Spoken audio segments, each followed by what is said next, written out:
The question is, in how many ways can a student choose a program of 5 courses if 9 courses are available and 2 specific courses are compulsory for every student?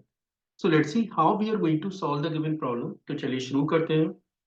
तो सबसे पहले मैं आपको question के part को एक बार explain कर देता हूँ कि ये क्वेश्चन है क्या, फिर अपन इसको सॉल्व करेंगे। आपके पास एक 9 कोर्सेज का सेट है जिसमें मैंने इसको C1 से C9 तक मार्क करके रखा हुआ है और आपको इन 9 कोर्सेज में से एग्जैक्टली 5 कोर्सेज का सिलेक्शन करना है। अगर आप 9 कोर्सेज में से एग्जैक्टली 5 कोर्सेज का सिलेक्शन करने जा रहे हैं तो इसको आप डायरेक्टली 9C5 लिख सकते हैं, पर इस क्वेश्चन में एक अलग से रेस्ट्रिक्शन दे रखी है। रेस्ट्रिक्शन ये है कि आपको क्वेश्चन में ये क्लियरली मेंशन है कि इसमें से कोई भी 2 कोर्स ऐसे हैं जो हर एक बच्चे को लेना कंपलसरी है। तो मान के चलो वो जो 2 कोर्सेज हैं इनको मैं अलग से यहाँ पे मेंशन कर देता हूँ।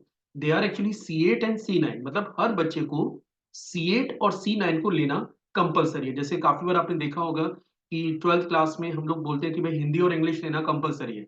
ऐसा कुछ कंडीशन आप इस क्वेश्चन में एज्यूम कर सकते हैं। तो अगर किसी बच्चों को 5 कोर्सेज का सिलेक्शन करना है जिसमें से उसने C8 और C9 को लेना अगर कंपलसरी है, तो कंडीशन अब ये बची है कि उसको फाइनली ये जो स्टार्टिंग के 7 कोर्सेज हैं इनमें से ही कोई भी 3 कोर्सेज का सिलेक्शन करना पड़ेगा, क्योंकि टोटल उसे 5 कोर्सेज चाहिए। C8 और C9 का लेना कंपलसरी है, मतलब C1 से C7 तक उसको एग्जैक्टली 3 कोर्सेज का सिलेक्शन करना है।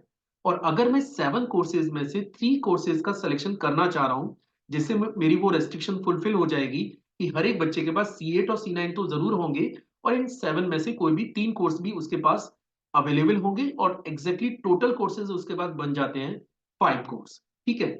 तो इसके नंबर ऑफ वेज हमें मिलेगा date is 7C3।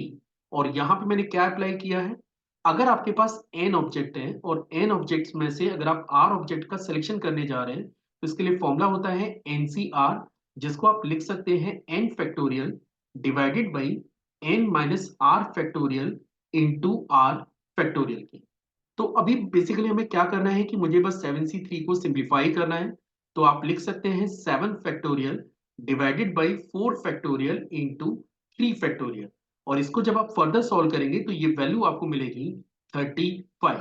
And this is the answer for the given problem. Means अगर एक बच्चा इन 9 कोर्सेज में से एग्जैक्टली 5 कोर्सेज का सिलेक्शन करता है जिसमें उसको एग्जैक्टली 2 कोर्सेज लेना कंपलसरी है, then the number of ways are 35।